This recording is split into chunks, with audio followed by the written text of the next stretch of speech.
In this video, we're going to talk about color and graphics. So first, just a brief review of visual design principles, and then I'll show you some different tools you can use for adjusting and editing your visual elements.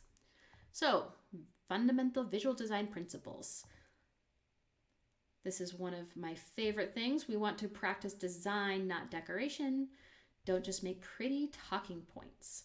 Instead, display information in a way that makes complex information clear.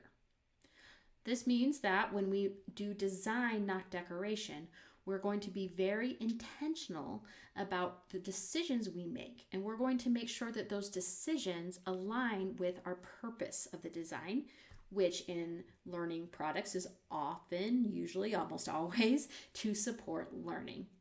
So the types of decisions you can make, there's a lot in images. There's the type of image. Are you going to use a photograph, an animation, a cartoon, an icon, a line drawing? We know that different types of images, some of them will add some cognitive load. So we need to decide whether that's appropriate or not. How big is it going to be? What's the shape, shade, or colors of it are important. Proximity, what's it going to be by? And what does that mean? And then the placement or order of those images. So these are all decisions we make when we're designing. Here's some considerations for making those decisions. The first is good old cognitive load. A lot of the time, the type of image we use, how much color we use on it, goes to cognitive load. Do I want to have that extra information? Maybe if it's a very easy concept, then that'll make it more interesting. But if it's a very difficult concept, I probably want to keep it a lot simpler. Grouping and clustering ideas, putting things together that go together, because we can only hold so many ideas in our heads at a time. And so we want to keep together to help our learners hold more ideas at once if we cluster them. Accessing prior knowledge. We can actually use images to help a learner connect something to something they already know. So you might have an icon of something that just kind of prepares their mind for what they're going to see next, kind of draw the similarities. Connecting to personal identity. You want your images and your graphics to be relevant to your learners. So we're going to use pictures of students who look similar to them, things that are interesting to them. And then thinking about the learner experience. And this is where you might make a decision to use something more decorative to make it look more interesting. But that'll be a deliberate choice you make based on what the learning circumstances are. Quick review of these other elements of visual design. Proximity, keep things together that go together. If you have words in an image, keep them close together. Alignment, text, we almost always want to left align. Images, if you have left align text, sometimes images look weird if they're centered, but it's more likely you'll be able to get away with centering an image, but it's a decision you have to make. Repetition, trying to have a theme that goes throughout, that lowers cognitive load. So if I use a lot of slides that look really similar, it makes it so you can focus on the content instead of the layout, even subconsciously. Contrast, you want to make sure that they could read it and they're not having to spend extra effort just trying to make out what the words or images are. Hierarchy, big ideas and details, using headings and such to make that clear. And then white space. Don't be afraid to leave open space. This is one of my very favorites because it's very effective use of this open space, right?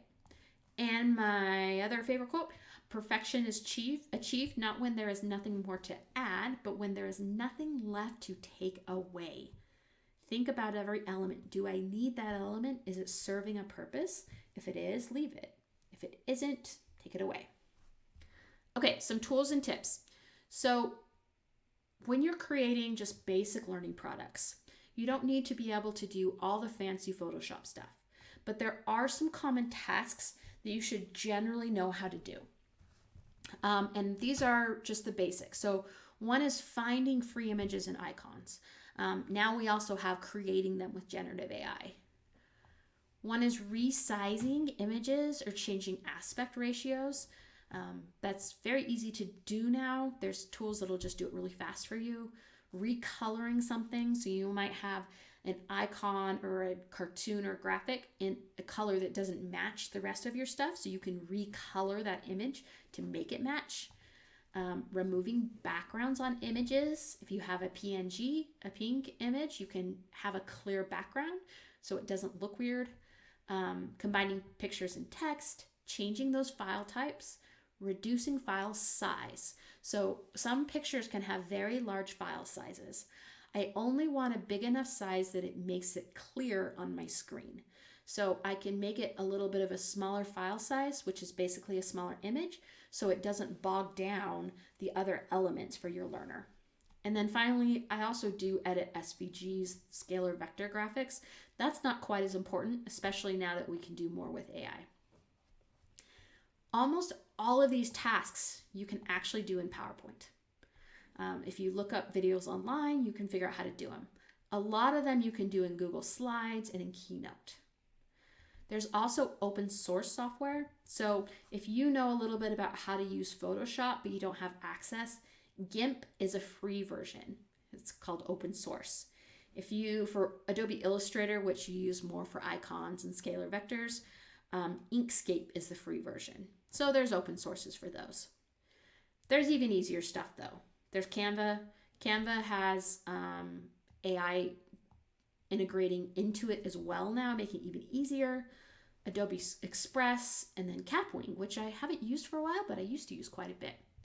I just want to show you briefly Adobe Express because it has a lot of incredibly useful tools.